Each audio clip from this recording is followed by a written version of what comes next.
చూపిస్తారు. మీరు ఏమైనా చేయగలరు, మీకు మీరే సాటి సార్.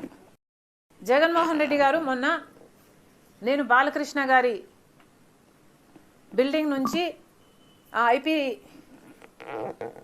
అడ్రస్ నుంచి నా మీద తప్పుడు ప్రచారం జరిగింది అని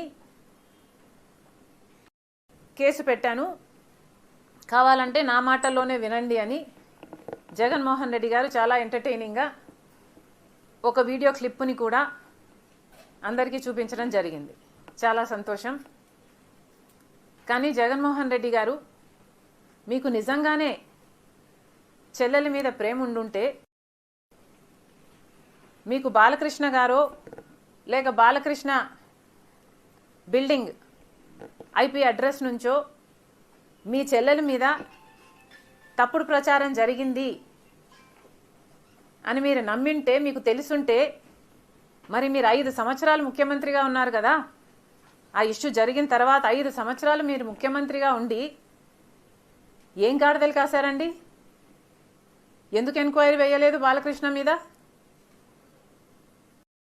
మీరు ఇప్పుడు చెల్లెల మీద ప్రేమ ఉన్నట్టు మీరు మాట్లాడుతున్నారే.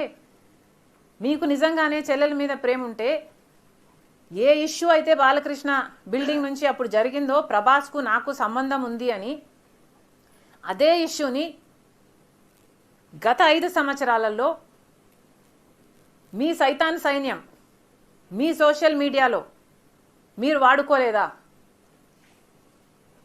నేను ఏ రోజైతే కేసు పెట్టానో, ఇలా జరిగింది, నా మీద తప్పుడు ప్రచారం జరుగుతుంది అని ఏ రోజైతే కేసు పెట్టానో, ఆ రోజే నేను ప్రభాస్ అన్న వ్యక్తిని ఇంతవరకు చూడలేదు అని చెప్పాను. ఈ రోజుటికి కూడా నాకు ప్రభాస్ అంటే ఎవడో తెలియదు.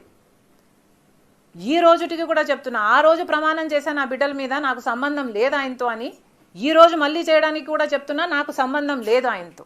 నా బిడ్డల మీద ప్రమాణం చేసి చెప్తున్నా.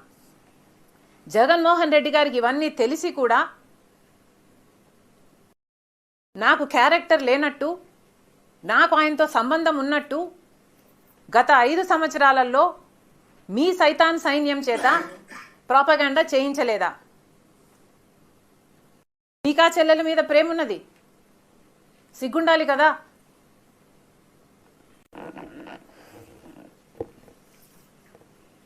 మళ్ళీ నా వీడియోనే ప్లే చేసి మళ్ళీ ఆయనకు మైలేజ్ వచ్చేటట్టు వాడుకుంటున్నారు. అంటే నా వీడియో పనికొస్తుందన్నా మీరు వాడేసుకుంటారు. సో మీరు చెల్లెల్ని వాడేసుకుంటారు, మీరు తల్లి మీద కేసైనా పెడతారు, మీరు నాన్న పేరుని సిబిఐ ఛార్జ్ షీట్లో అయినా చేపిస్తారు. మీరు ఏమైనా చేయగలరు, మీకు మీరే సార్. జగన్మోహన్ రెడ్డి గారు మొన్న నేను బాలకృష్ణ గారి